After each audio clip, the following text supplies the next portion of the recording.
Hi everyone, this is Bonnie Hurd-Smith of History Smiths, and thanks so much for stopping by. Women and money. Wow, what a big subject and what an important subject. You know, I recently heard one of my business coaches say, how we do money is how we do everything, and it blew me away because she's so right. And what we mean by that is that so much of what our relationship as women, what our relationship with money is all about, is tied to how much we value ourselves. It is all about self-esteem. If we truly value ourselves, we will take care of ourselves, our health, our relationships. And if we truly value money and the security and the opportunity to help others that money provides, we will take care of it.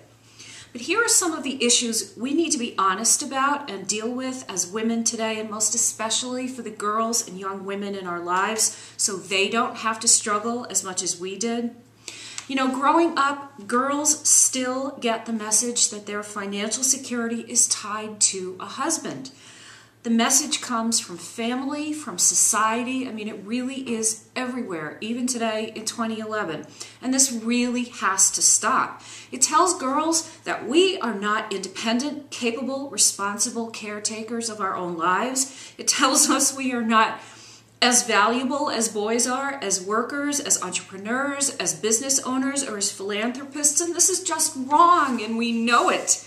And if you hear people say, well, it's likely that you will have to take care of yourself financially, it's likely, that's wrong too. You should always know that you are in charge of you and no one else. And even if you do find someone to share your life with, and I hope you do, all kinds of things can happen. You must always be in charge of number one.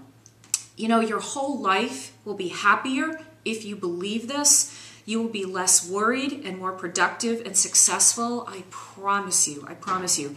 You know, one of the things I love about studying women's history is finding the role models, being able to look at the whole life of a woman, how she grew up, who helped her, the decisions she made, how having or not having money impacted her life, what she achieved and how, and then of course what she did with her money. So many women were very, very generous once they had it. I will tell you that so many of the great women in history struggled with money because legally it wasn't their own, or the ways to earn money were very limited or non-existent. Women held as slaves had no rights at all. And so for most of our history, women were completely dependent on men for money, and there were consequences to that.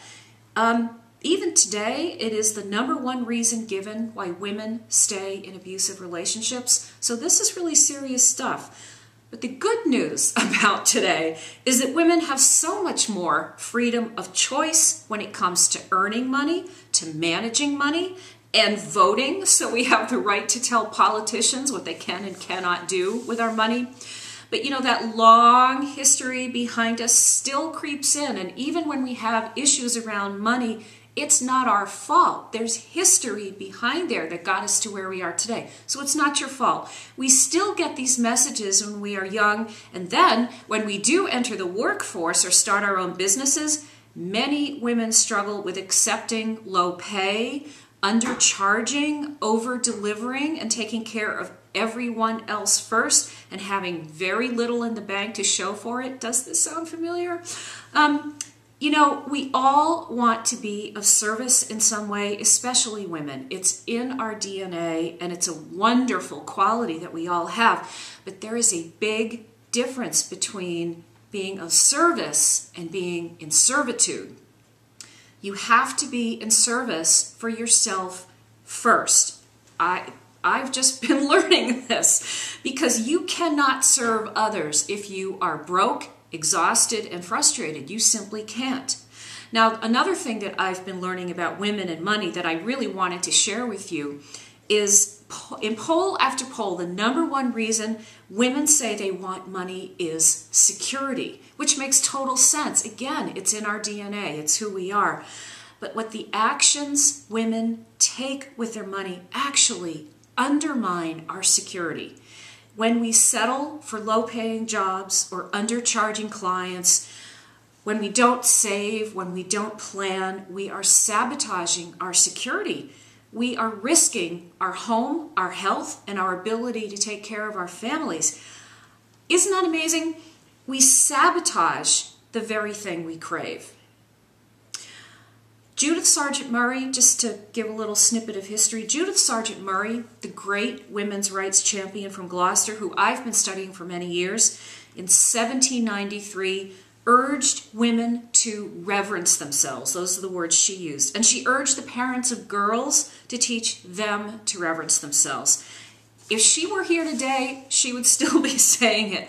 So I will say it in her absence. Please, today, reverence yourself. Decide through your faith, because it's in your heart or in your gut, that you know you are of value. Wherever it comes from for you, please decide to shift your mindset today. Is this easy? Of course it's not. Many of us have to unlearn what we've internalized for years, but we can do it. I know because I've done it and I'm still doing it. I believed and heard the messages growing up. I have worked for low-paying jobs for nonprofits and thought that was all there was for me and all I deserved. This is so embarrassing to admit. I have allowed myself to be taken advantage of by working terribly hard for little money because it was for a good cause. I have undercharged in my business and over-delivered. I have volunteered way too much of my time and talent. I have put others before me for years and before my financial security. So when I talk to you about these things, I get it. I truly get it. And again, it makes me ill to admit all of this. But here's the thing. It stops now. It stops now for all of us. And if you have any doubts at all about what you are worth, I personally give you permission to reverence yourself. Undervaluing yourself and being poor stops today.